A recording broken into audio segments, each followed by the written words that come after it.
it's Brittany, and welcome back to my series reviewing movies I haven't seen. This week I've got a movie that I've gotten a lot of requests for. All of you guys really seem to like this movie for some reason, which seems kind of stupid, and you guys are probably pretty stupid too, which is why I don't interact with you a lot. That was just a little side note. Anyway, this week we're going to be talking about the movie Twilight. I don't know a lot about this. I know that there's like vampires in it or something, which, has always struck me as really stupid, and I've been actively avoiding this franchise since I was a small child. So now I'm just going to take out all of my anger and rage on it right now. Okay, great, let's go. So Twilight, the first one, there are so many. I could not possibly be bothered to even count how many there are because it was so overwhelming.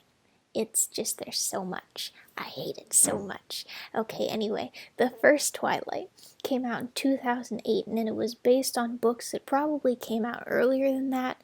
And yes, while I was alive in 2008, that was a really long time ago, and I don't appreciate things from a long time ago, as we have established over and over again on this channel. So, I'm just gonna say, this is old. I don't like it. Cancel old things. I'm gonna read a little synopsis about it. High school misfit Bella Swan, played by Kristen Stewart, was always a bit of a misfit, and she doesn't expect life to change much when she moves from sunny Oregon to rainy Washington State. Well, there's your first mistake. It even says sunny and rainy in the description of the movie.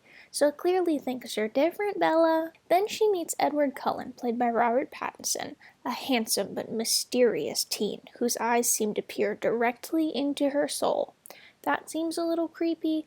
I don't like it. Somebody tell Edward to back off. Edward is a vampire. Whoa, shock. Spoilers. Sorry. Edward is a vampire whose family does not drink blood. Now, excuse me if I'm wrong. I haven't consumed a lot of vampire media because I'm not a loser. But don't they have to survive? Like, isn't that how vampires work? How are they sticking around? Maybe the people who wrote this also did not consume a lot of vampire media, which doesn't make any sense given they made a whole movie about it, as well as books or something.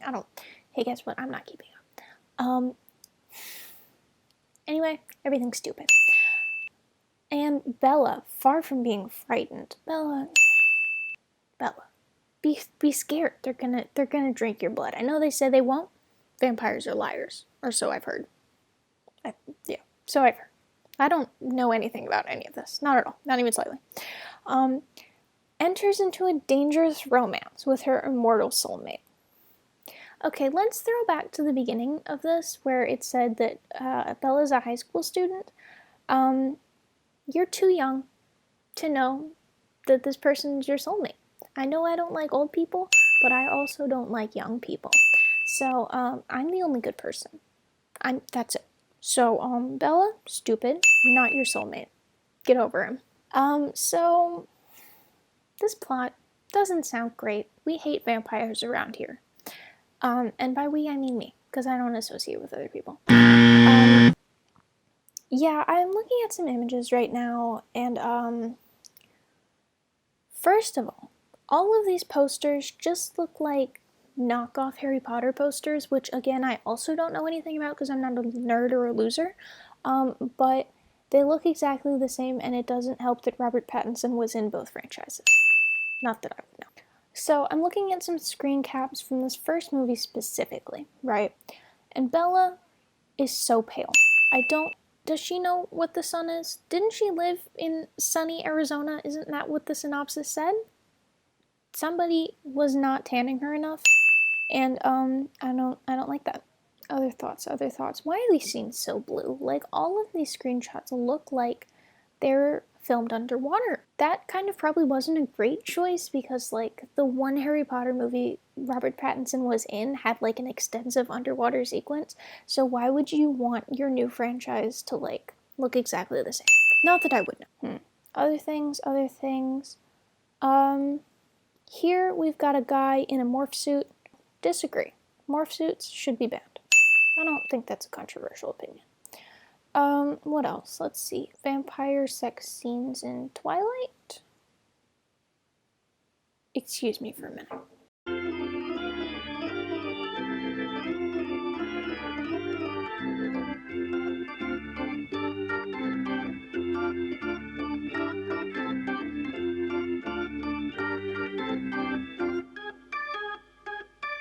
They sure be vampires in Twilight. Anyway, moving on. Okay, these actors are all clearly way too old to be in high school.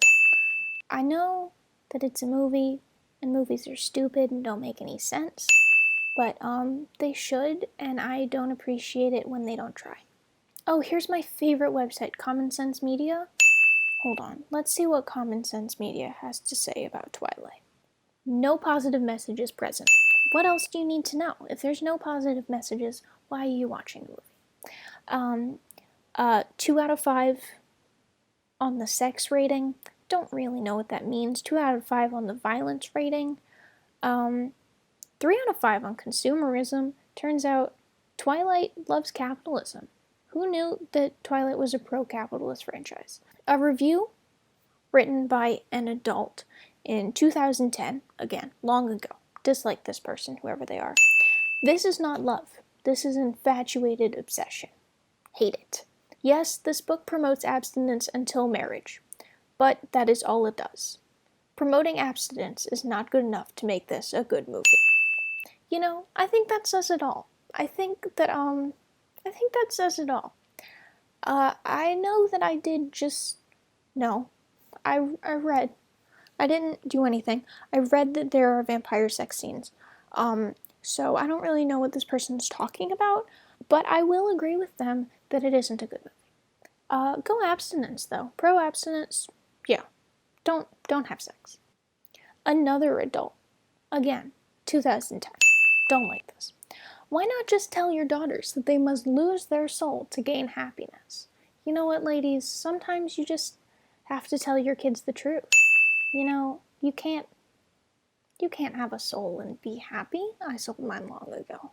And look how happy I am. This movie romances the idea of stalkers and poor female role models. It reduces the prominent female to helpless without her vampire companion.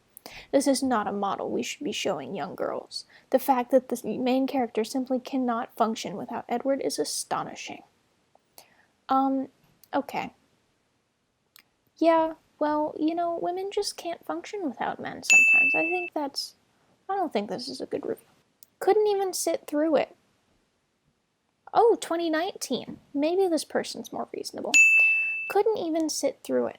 I was struggling through the first 20 minutes and ultimately turned it off halfway through. The main vampire is meant to be seen as romantic and alluring, but he is obsessive, controlling, stalking, and all around creepy.